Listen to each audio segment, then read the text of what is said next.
Harus 1 x 1. Biar tetap 1.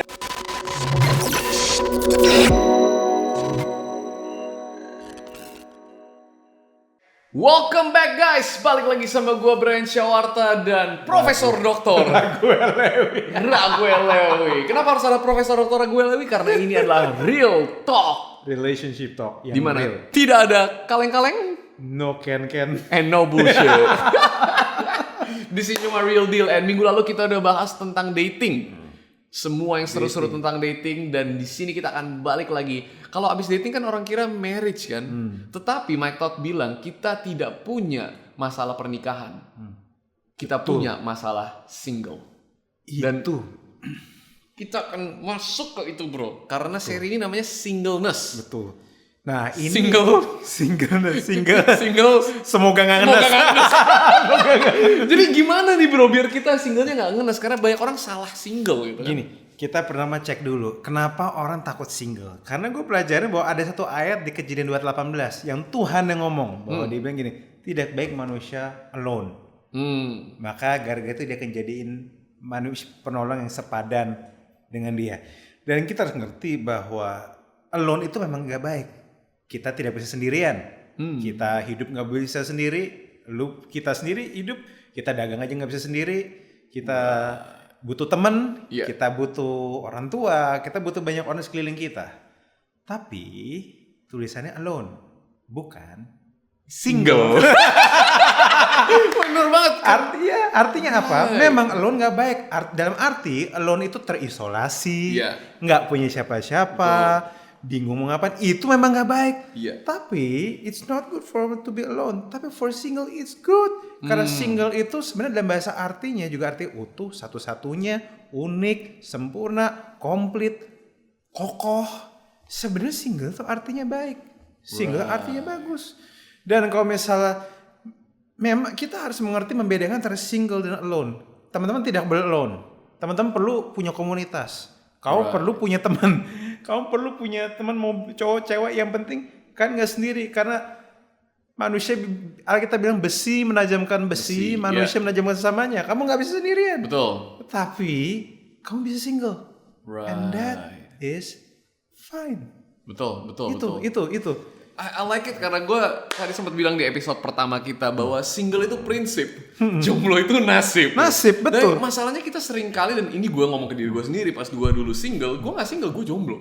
Mentalitas gue adalah, aduh Tuhan kenapa sih gue dapet nasib sendirian, gue jomblo dan gue tidak punya siapapun. Dan karena itu gue ke arah yang salah. Gue pengen cepet-cepet, pengen punya seseorang, siapa aja deh, yang penting dia cewek, dia ada gitu kan, bukan bohongan, bukan wibu gitu, bukan karakter anime. Itu gue dulu juga guys. FFX to Yuna. Gue juga ada sisi wibunya kan. Card Captor Sakura Kinomoto kan. Sakura-chan. Rilis. Oke, lanjut. Tapi poinnya adalah jangan jomblo yang buru-buru, tapi single itu prinsip. Nah, I think yang kita butuh temukan adalah prinsip apa sih yang harus, kalau kita mengerti benar-benar apa sih gunanya single, apa tujuannya, dan bagaimana kita bisa memaksimalkan. Baru kita bisa kangen. Dari ini gue pelajarin nih. This is very beautiful. Teman-teman tahu nggak bahwa Adam itu pada awalnya cuma satu-satunya manusia di Taman Eden. Betul. Belum ada Hawa. Dan this is the funny thing. Adam nggak pernah protes sama Tuhan. Adam nggak pernah ngomong sama Tuhan, gue butuh cewek, gue butuh bahu untuk bersandar. Ada nggak ayat kayak gitu? Atau kitab-kitab beda deh? Di kitab gue sih nggak ada ya. Karena yang bilang tidak baik. Yang tidak baik bukan Adam. Tuhan yang ngasih diri. Tapi artinya apa? Adam happy-happy aja. Kenapa dia bisa happy-happy aja? Berarti ada sesuatu yang membedakan dia dari banyak laki-laki dan perempuan yang lain. Ada hal-hal yang dia lakukan atau ada mindset yang dia punya yang bikin laki-laki dan perempuan lain itu nggak punya. Dan ini yang membedakan dia dari yang lain sehingga dia secure. Nah, teman-teman, inilah yang dinamakan penuh. Adam sudah komplit. Adam sudah penuh bahkan sebelum ketemu Hawa. Tidak ada yang salah di dalam diri Adam. Dan para perempuan juga perlu ngerti bahwa it's not your job to make a man feel complete. Right. Gue harus ngomong jujur, sebagai laki-laki gue sering denger, you complete me. Kamu ada setengah hidupku. Jadi gue cuma ngomong sama manusia setengah gitu. Iya. Itu kaleng-kalengan kayak itu kaleng di sini. Lu ngomong sekarang kamu melengkapi hidupku, begitu udah menikah, udah punya istri, langsung diselingkuhin. Setengah apanya jenderal? Yang kayak gitu-gitu tuh. Karena pernikahan bukan pertambahan di mana setengah tambah setengah jadi satu. Tapi perkalian, setengah kali setengah jadi seperempat. Makin kadang gak mudah kan? Harus 1 kali 1. Biar tetap 1. Jadi, nah teman-teman coba dipikirkan baik-baik. Nah, tapi saya mau share, ini yang gue pelajari di Alkitab, dan ini gue shock karena bikin Adam secure, dan gue sudah mencobanya. Gue melihat Alkitab sebagai sebuah bahan yang saintifik. Jadi sebelum gue khotbahin gue cobain dulu, bener nggak nih? Ada eksperimennya, dan it works. Right. Jadi kalau teman-teman bisa pay attention di 3 hal ini, teman-teman, saya rasa sebelum teman-teman belum perlu punya pacar, teman-teman bisa bangun kehidupan yang penuh dulu, yang utuh dulu, supaya kamu pas dapat seseorang, kamu itu bisa ngerasa aman sama diri kamu sendiri. Kalaupun nggak jadi, kamu tetap ngerasa aman. Karena begitu banyak laki-laki dan perempuan, begitu putus, begitu nggak jadi, langsung, Tuhan aku kurang apa? Apa aku jelek, aku pas-pasan? Aku nih kok kurang gini? Apa aku harus jadi orang lain? Apa aku harus jadi cicak di dindingnya supaya tetap bisa ngeliat dia? Apa aku harus jadi balon yang tinggal? Apa aku harus jadi balon 3-4 agar dia megang aku erat-erat? Kayak gitu-gitu maksudnya. Tapi kita harus ngerti juga bahwa hanya karena kamu ditolak, nggak berarti kamu jelek. Right. Gue punya kenalan satu orang, tidak bisa makan sapi. Disodorin wagyu, muntah dia. Lu bayangin nggak disodorin wagyu muntah? Disodorin wagyu kan kita abisin kan. Artinya selera itu memang ada. Nah, tapi sambil selera itu ada, teman-teman juga harus punya conviction yang jelas. Nomor 1, kenapa ada Adam happy-happy ya? Nomor 1 nih. Gue percaya bahwa ada satu faktor, namanya faktor identitas. Adam tahu siapa dirinya. Kejadian 1 ayat 26. Maka Tuhan menciptakan Adam sesuai gambar dan rupa Allah. Masa Tuhan gak ngomong? Tuhan gak kayak kamu yang kurang komunikasi. Tuhan mah ngomong pasti, walaupun gak dicatat. Emang kayak kamu kalau ngomong, Tuhan saya ini siapa? Kamu peka dong. I am your father. Right. Tuhan tuh gitu. Gak mungkin Adam gak tahu bahwa dia. Yang pertama kita harus ngerti bahwa kamu itu utuh. Kamu itu memang kamu diciptakan sesuai gambar dan rupa Allah, dan kamu itu indah. Kamu mirip Tuhan. Kamu punya kualitas-kualitas yang Tuhan punya. Kamu bisa mengasihi, kamu bisa kesel. Bisa gak kamu salah? Bisa. Tapi kamu juga berhak diampuni. Fondasi itu dulu. Fondasi itu. Identitas adalah sesuatu yang kita perlu percaya. Bukan sesuatu yang kita perlu kerjakan. This is not what you have to do. This is who you are. Right.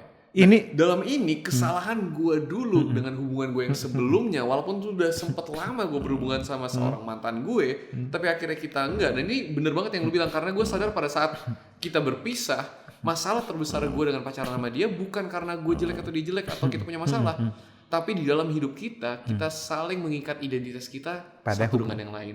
Pada hubungan itu yang membuat kita punya identitas. Itu susah. Right. Kalau kamu taruh identitasmu dalam hubunganmu, begitu putus, hancur kamu.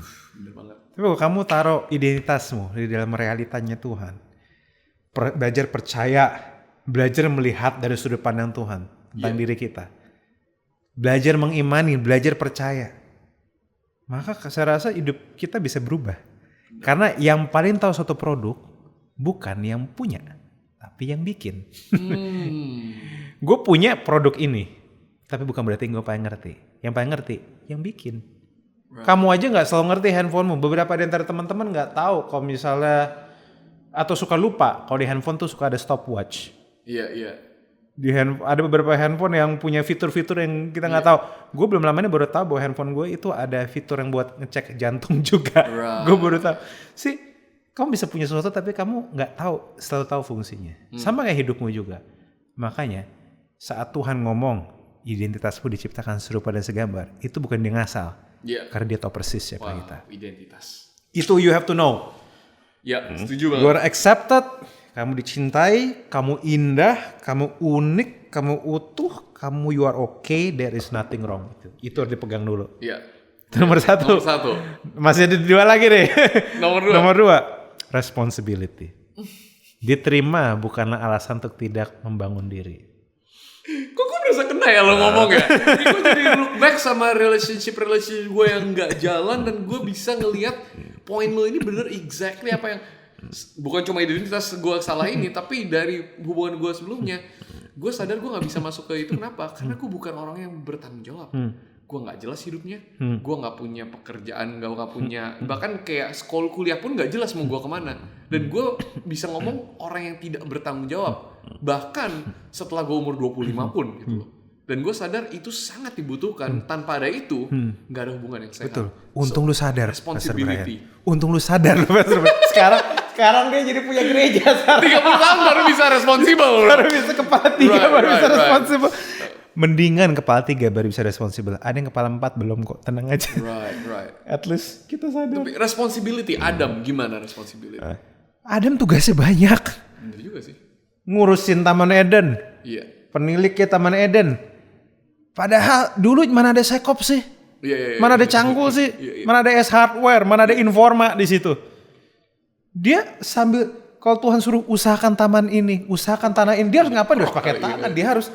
Dia harus cek potensinya dia, apa yang dia bisa lakukan. Gimana mau bikin alatnya. Bahkan sebelum dia gali tanah itu, mungkin dia harus gali ke dalam dulu. Apa yang gue bisa ya? Iya. Responsibility itu. Iya. Dia mengejar panggilan dia dulu. Tanggung jawab yang Tuhan kasih. Dia kerjain dulu. Kasih nama binatang. Yang burung namanya apa. Karena zaman dulu kagak ada Excel. Kagak ada MacBook Pro. Kagak ada Asus. Kagak ada yang bisa dipakai untuk, oh ini burung ini di foto. Namanya ini di save. Kagak ada. Dia harus inget dan dia harus kasih nama semua. Bener. Kesalahan kita. Seringkali kita gak mengejar panggilan. Kita mengejar pernikahan. Kita jadiin itu goalnya. Padahal bukan. No, the goal is the purpose. Panggilanmu. Setiap di antara kita punya panggilan spesifik. Makanya gue percaya, ini yang gue percaya tentang marriage. Run to your purpose, tujuanmu yang Tuhan titipkan untuk kamu. Dan kalau kamu ketemu orang yang di jalur yang sama kamu, berlari ke arah yang sama, mungkin kamu perlu consider dia. Kalau lo ya, if, bukan when, bukan pada saat. Kalau. Jadi kalau nggak ada nggak apa-apa. Nggak apa-apa. Dan pastikan dia lawan jenis. Udah dua. Identitas, responsibilitas. Iya. Dan yang ketiga, komunitas. Kan komunitas kok bisa sih? Ingat, Adam walaupun secara fisik sendiri, tapi dia nggak sendiri. Dia ada sama Tuhan. Ada Tuhan yang bisa diajak ngobrol. Ada Tuhan yang bisa bikin dia belajar. Ada Tuhan yang nuntun dia. Dia ada komunikasi yang enak, intim, relax, santai, seperti pencipta dan ciptaan, seperti teman dan sahabat, seperti ayah dan ibu. Hubungan, komunitas, bukan cuma soal pacaran, teman-teman. Yang bikin kesepian hadir itu bukan karena kurangnya hubungan, tapi kurang hubungan yang bermakna. Makanya komunitas itu penting. Kadang kalau kamu kesepian, yang kamu butuhkan bukan pacar. Karena seseorang bisa punya pacar dan tetap kesepian. Dan makanya cari yang lain. Banyak kok. Tapi kalau kamu punya lingkungan yang tepat, yang terima kamu, mengasihi kamu, membantu kamu jadi pribadi lebih baik, membuat kamu bisa jadi apa adanya, bisa cerita, itu akan sangat membantu. Komunitas itu penting. Kita adalah siapa, dengan siapa kita berteman. Maka sebelum punya pacar, pastikan punya teman-teman. Biar kamu gak kesepian. Kesepian itu normal, tapi kamu harus tetap punya teman. Punya teman lawan jenis. Punya teman lawan jenis, sesama jenis. Kalau cuma punya teman nggak apa-apa. Nah, nggak harus dipacarin. Nggak harus dipacarin. Makanya banyak orang bilang, misal, kenapa pas putus, kenapa engkau pertemukan saya? Tuhan, kau bukan untuk bersatu. Tuhan cuma bilang, yang suruh lu pacaran sama dia siapa? Apakah semua yang gue temuin harus lu jadiin gitu? Itu kan kalau mau terbalik itu bagi saya, tidak semua yang kita temuin harus kita pacarin. Betul. Itu prinsip itu, teman-teman. Jangan yang baik. Yang baik banyak. Ya enggak semua harus dipacarin. Semua bisa jadi teman. Bisa jadi bridesmaid juga, groomsmaid dan sebagainya. Mereka, they can be your best friends. Betul. Jangan fokusmu tuh dating terus. Ntar otak lu keriting. Nah, 3 hal itu yang gue perhatiin membuat Adam penuh. Saat kamu percaya apa yang Tuhan katakan tentang kamu, kamu kelola yang Tuhan titipkan sama kamu, dan kamu kelola hubungan yang Tuhan taruh di sekitar kamu. Dan itu semua gak butuh pacar. Gak semua butuh pacar. Gak butuh istri atau suami. Gak butuh istri. Dan begitu kamu sudah bisa kelola itu dengan baik, kamu happy, kamu merasa gak butuh siapa-siapa, tiba-tiba dia muncul. Tapi itu bener banget, gue 30 tahun mencari cinta bro. Serius, mencari cinta. Sampai akhirnya di akhir 2018 gue nyerah, gue bilang Tuhan gue capek. Kalau gue ini beneran dalam hati gue ngomongin siapapun, gue bilang ke diri gue kalau gue single seumur hidup, selalu deh gue nggak mau tahu. Lucunya 1 bulan setelah itu gue ketemu Karen. Dan lucunya, bener banget. Dan ada cerita yang mirip. Sebulan, pernah ada tahun 2018 juga. Gue berusaha juga pengen kenalan sama ini itu. Lama-lama, Tuhan gue capek. Gue berusaha jadi menyenangkan bagi orang. Kan gue berusaha karena gue pengen tahu. Gue capek, gue pengen ada perempuan yang terima gue apa adanya. Tapi gue akan secure, gue nyaman sama diri gue sendiri. Dan gue akhirnya belajar ayat ini. Dan gue, oh ini. Akhirnya begitu gue ngerti ayat ini, gue jalanin dan ternyata it helps me kan, membantu gue kan. Akhirnya gue sekarang kalau cewek nggak terima gue, bukan salah gue. Gue baik, gue diciptakan Tuhan indah, gue purpose, karakter gue nggak jelek-jelek banget. Nah begitu gue secure gitu, akhirnya kan cewek kenalan, gue lebih santai kan. Sebulan kemudian ketemu si Nyonya. Saat gue lagi nggak ngerasa nggak butuh, dia muncul. Dan sekarang kita udah mau menikah. Cheers to that. Cheers to the marriage. Dokter Profesor Agol Lewi, saudara-saudara. Seru banget. Jangan sampai lupa episode selanjutnya kita akan bahas yang lebih seru lagi. Jangan lupa like, subscribe, comment, and share. See you next.